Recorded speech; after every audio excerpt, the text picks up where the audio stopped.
आजमगढ़ में 11वीं की छात्रा श्रेया तिवारी की मौत मामले ने अब तूल पकड़ लिया है। ये केस कितना बड़ा हो चुका है, इसका अंदाजा इसी बात से लगाया जा सकता है कि स्कूल के प्रिंसिपल और शिक्षक की गिरफ्तारी को लेकर CBSE school managers association Uttar Pradesh ने 8 अगस्त को सभी निजी विद्यालयों को बंद कर शिक्षकों को काली पट्टी बांध काम करने का ऐलान किया है। वहीं दूसरी तरफ इसकी प्रतिक्रिया में यूपी अभिभावक महासंघ इस निर्णय के विरोध में भी उतर आया है। लेकिन इन सब के बीच आइए आपको सुनवाते हैं जिस वक्त स्कूल की प्रिंसिपल और टीचर की गिरफ्तारी हुई थी तो उन्होंने क्या कहा था। जी, मैं क्लास टीचर हूँ और मैंने ही गार्जियन को फ़ोन किया था कि ताकि बच्ची जो है जो भी उसके पास मोबाइल मिला है तो गार्जियन आए और उस साक्ष्य को देखें कि बच्ची के साथ ये मोबाइल अनवांटेड तरीके से मिला है तो उसको समझेंगे तो गार्जियन अपना जो भी आगे निर्णय लेना होगा लेंगे। मैं क्लास टीचर था, मैंने क्लास टीचर के रूप में गार्जियन को फ़ोन किया और गार्जियन ने, उनकी मम्मी ने ये बोला कि मैं अपने छोटे बच्चे को सनबीम स्कूल से लेकर के जब आऊँगी तो मैं आकर के और फिर आप लोगों से मुलाकात करूँगी। और उसी 10 मिनट या 15 मिनट के अंतराल में बच्ची ने इस तरीके का डिसीजन लिया। लेकिन वहाँ तो गार्जियन ये कह रहे हैं कि हमको पहले, हम यहीं हमारी दुकान है चौक पे, हमने कहा कि हम आ रहे हैं तो कहा नहीं, आप गार्जियन जैसे माँ को भेजिए, जैसे माँ को बताया गया कि नहीं फादर को भेजिए, जैसे आप लोग 1-1.5 घंटे गुमराह करते हैं। ऐसा कुछ नहीं है। जो 12:30 बजे के आसपास जब 6 पीरियड चल रही थी तो मैंने ही फ़ोन किया सबसे पहले जो है पिता को उनके। तो चूँकि लड़की ने रिक्वेस्ट ये किया, बच्ची ने खुद रिक्वेस्ट किया कि मेरे पिताजी को न बुलाया जाए, मेरी माताजी को बुलाया जाए। तो उस चीज़ को मतलब सिक्योर करने के लिए, बच्ची है माँ से ज़्यादा कंफर्टेबल रहेगी, पिता से कम कंफर्टेबल रहेगी, तो इस वजह से हमने ये डिसीजन लिया कि सर आप एक काम करिए, मम्मी का नंबर हो तो दे दीजिए, क्योंकि पिता का ही नंबर हमारे पास था। तो मैंने खुद उनसे बोला तो कहीं ठीक है आप ले लीजिए नंबर। तो नंबर लिया, फिर मैंने उनकी मम्मी से बात किया तो उनकी मम्मी बोली कि 1:30 बजे के बाद मैं बच्ची को लेकर आ जाऊँगी, छोटे बच्चे को।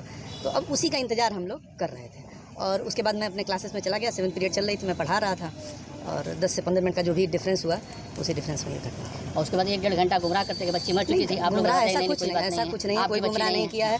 मैटर यहाँ पे ये था कि बच्ची जब उसका एक्सीडेंट हुआ तो उसके साथ हॉस्पिटल ले जाएंगे। पहला काम तो ये है हमारा कि पहले हम उसको बचाने की कोशिश करेंगे ना, तो पहले तो वही किया गया, पहले उसको बचाने की कोशिश की गई। रमा हॉस्पिटल ले गए, फिर वहाँ उन्होंने मना कर दिया तो हम लोगों ने सोचा हो सकता है इनके पास फैसिलिटी ना हो, तो फिर लाइफ लाइन ले गया आदमी, तो वहाँ भी जब कर दिया गया। तो ये सब काम में तो 5 मिनट तो लगेगा नहीं सर। अगर आप इतना यहाँ वहाँ दौड़ेंगे तो कम से कम 15-20 मिनट 25 मिनट तो लग ही जाएंगे। और गार्जियन का ये भी आरोप था कि बच्ची के साथ और तब तक कुछ गलत हुआ है। ऐसा कुछ नहीं है। अगर इन्होंने ऐसा आरोप लगाया है तो वो उनकी मतलब अब क्या मैं कहूँ, उसके लिए मैं कुछ नहीं कह सकता।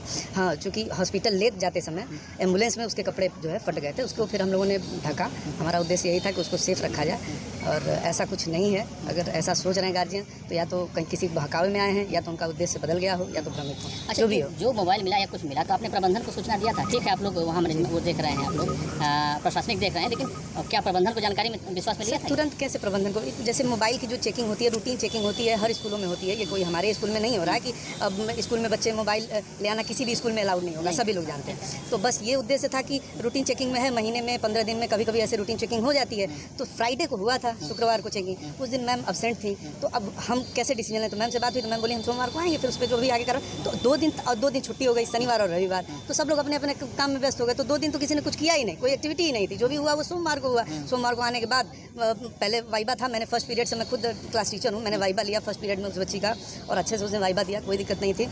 5th पीरियड लंच के बाद जो है 5th पीरियड के बाद फिर 6th पीरियड में मेरी पीरियड फ्री रहती है। तो उसी समय मैम ने बुलाया कि जो है देखिए ये मोबाइल इनकी पकड़ी गई है और आप इनके गार्जियन को फ़ोन कर दिए। चूँकि अब मैं ही क्लास टीचर हूँ तो मेरे ही पास नंबर होगा।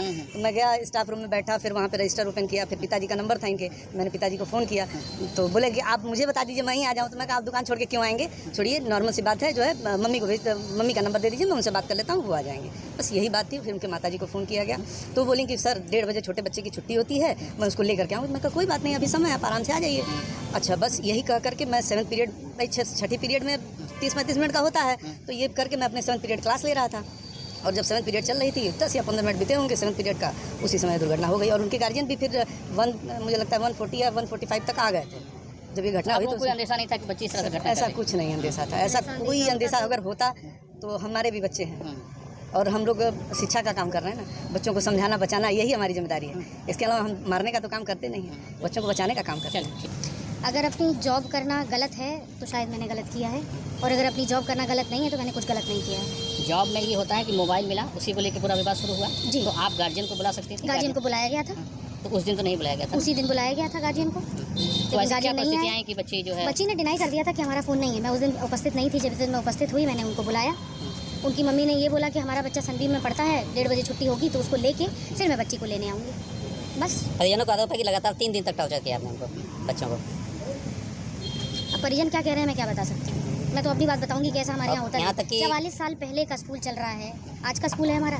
यहाँ तक ये कि बताइए। क्लासरूम में भी बच्ची को ले जा जाके सबको पहचाना गया किसी ये बच्ची है, इसी ने जो है मोबाइल निकाला था। वो मेरे मोबाइल ऑफिस के रखा बाहर खड़ी थी, कैसे क्लासेस में लेके था। हाँ, तो जाएगा? खैर मतलब बच्चे वहाँ के भी कह रहे हैं ऐसे। बच्चे ऐसे हमारे बहुत भी हैं, वो ये कह रहे हैं कि ऐसा कुछ भी नहीं हुआ है। अच्छा मैडम, एक सवाल ये बताइए दोनों कि तरफ इस का पूरे पक्ष होता मामले है। में पुलिस ने कहा है कि छात्रा आपके ऑफिस के बाहर घंटों खड़ी थी, अंदर गई, फिर आपके ऑफिस से निकल कर बाहर गई। आखिर अंदर ऐसा क्या हुआ था? आपसे किसी तरह के हाफ टॉक हुआ था? किस तरीके की बात हुई थी? घंटों तो नहीं खड़ी रही, 15 से 20 मिनट मेरे ऑफिस के बाहर खड़ी रही। वजह क्या थी? यही वजह थी कि उनकी मम्मी, मैं अपने बच्चों को बाहर ही रहती हूँ कि मेरे सामने रहेंगे, माँ बाप आएंगे भाई हम दे देंगे उनको वापस। बच्चा क्लास टीचर में क्यों नहीं, क्लासरूम में क्यों नहीं बैठाया गया? भाई क्लासरूम में जाके बच्चा क्या कह दे क्या ना कह दे, कोई अफवाही उड़ा दे, इसी चक्कर में हम लोग क्लास में नहीं भेजते। ब्लड हटाया गया, वहाँ से धुलाई की गई, घर वालों को सूचना लेट से दी गई कि आपके नहीं, बच्चे नहीं। गलत कह रहे हैं, सब गलत कह रहे हैं। एसपी सर ने बयान दिया है, पूरा है आपके पास। ये मैंने पत्रकारों को भी अंदर नहीं जाने दिया गया। पत्रकारों को कहा गया आप लोगों को कौन बुलाया है?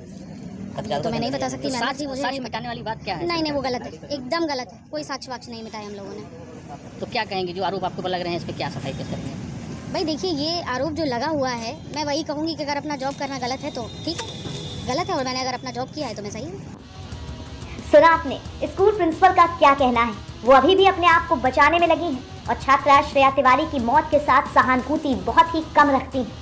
अगर स्कूल मैनेजमेंट ने इस मामले को पहले ही बेहतर तरीके से संभाला होता